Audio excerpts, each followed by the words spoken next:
Hello mga guro, this is Sir Jory and this time we will be fixing the problem of this Canon G1010 printer. The specific problem is every time I print there has a vertical line present and hindi po siya nawawala kahit you have done already ink flashing, head cleaning, nozzle check, still hindi po nawawala yung vertical lines. Napuno na po yung ink pad ng ink sa kaka-ink flashing and still hindi po nawawala yung vertical line. So I already checked what is inside. I cleaned already the printer sensor, and I done simple cleaning on the hardware and tried to print again, but still hindi po nawawala yung vertical line. So it's not good every time we print a document, especially when we print pictures. So it's a big problem for us. So I tried to check here the encoder strip of this printer and I found out the problem. So this is the encoder strip mga kaguro. Sobrang luma na niya po. And upon checking right here in this encoder strip, wala na po yung parang carbon na makikita dito at the end of this disc. Supposed to be po merong carbon na nakapalibot po dito sa disc na ito. So since nabura na po yung carbon, so this is the reason why nag-skip po yung printing. That is why it has a vertical line present and hindi po maganda yung output.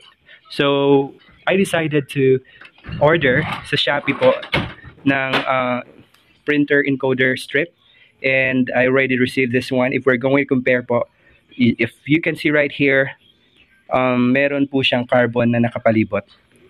Okay. If we're going to compare to the old one, it doesn't have any carbon here anymore. So it will not really gonna work. So what we're going to do is to replace this one and try to check if it will going to print properly. So na-remove ko rin po yung ink pad ng printer. It's because napuno po siya kaka-ink flashing ng may-ari. And I also tried to do ink flashing because you know what, when we troubleshoot the printer, yun po yung inuuna natin. So if still don't gonna work, meaning to say the problem is already in the hardware, not in the software po. So all we have to do is to remove this one. Hugutin lang po natin. Okay, so it's very simple lang po to remove this one. Kasi nakadikit po siya. Okay. So if you're going to remove this one, make sure po na dahan-dahan po. Okay, so already remove it. So isang kamay lang po yung ginagamit ko. Meaning to say it's very simple to remove. Okay, try to check mga kaguro. So dito, makita nyo na wala na po yung carbon. And if we're going to compare to this new one na bago. Okay, so this time, I'll be putting this to our printer. Alright mga kaguro, all you have to do is to remove this one because dito po yung pandikit. And we're going to put this one here. So, ididikit lang po natin ito ng mabilis.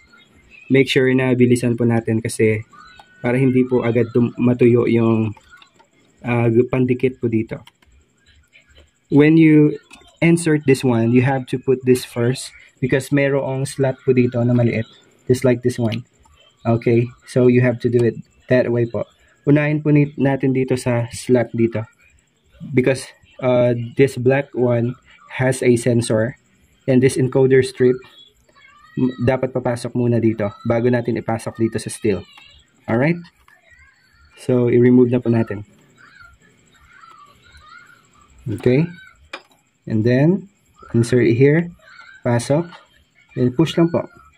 Make sure na na-push natin yung bawat gilid. And then, wait for a couple of minutes po before you start to print. Make sure na po na nakadikit po dito bago tayo mag-test print. Okay.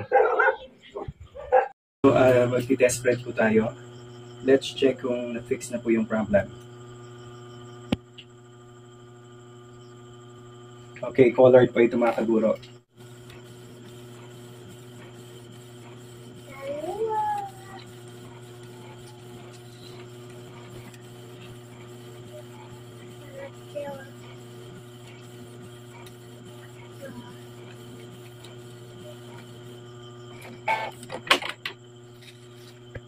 Alright mga kaguro, so ito po yung resulta.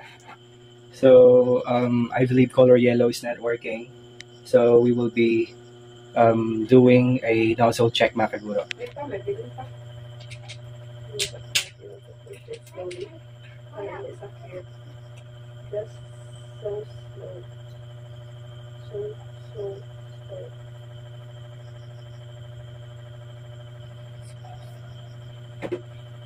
Alright po. Okay, so we are trying to check po the printing quality. So color yellow is not printing correctly po. So we will proceed to cleaning po. Alright, so click cleaning and then color only po. Since black is still working, so click color only. Alright, so it's already cleaning po. Alright, so tapos na po yung cleaning. So we'll be printing again. We have already run nozzle check again po to check the printer quality. Since color yellow is still not working, what we're going to do here is to hit deep cleaning, color only, and click start. Alright, so it's now performing a deep cleaning mga kaguro. Alright mga kaguro, yung color yellow is still not printing properly. Try to check here the output. So we have done already cleaning the printer head. Now all we have to do is to proceed to ink flashing. Okay, and click OK lang po mga kaguro. Here is color only, and then click start. Then click OK. So this is the last option that we have since color yellow is not printing properly.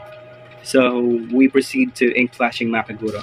It would consume a lot of ink. Make sure that you have enough ink in your printer in doing this way. Alright mga kaguro, keep on watching lang po. Alright mga kaguro, after we have done ink flashing, ito na po yung resulta.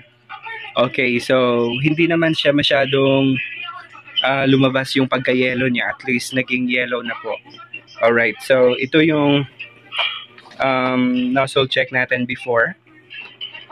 So medyo hindi po visible yung yellow. So definitely there's a problem in our printer head itself that needs to be cleaned using the printer solution. And right at this time, since we don't have printer solution, so we can't clean the printer head itself. So what we're going to do here is to set up our printer setting every time we print with yellow document or yellow color in our document. So we'll be printing it to a high setting po. So all you have to do is to click here and the quality, select high, so that color yellow will be more visible compared to the standard printer setting. Alright, hopefully this video is helpful to you guys in fixing the printing problem of your printer. Alright, thank you so much. Once again, this is Sir Jerry. Have a great day.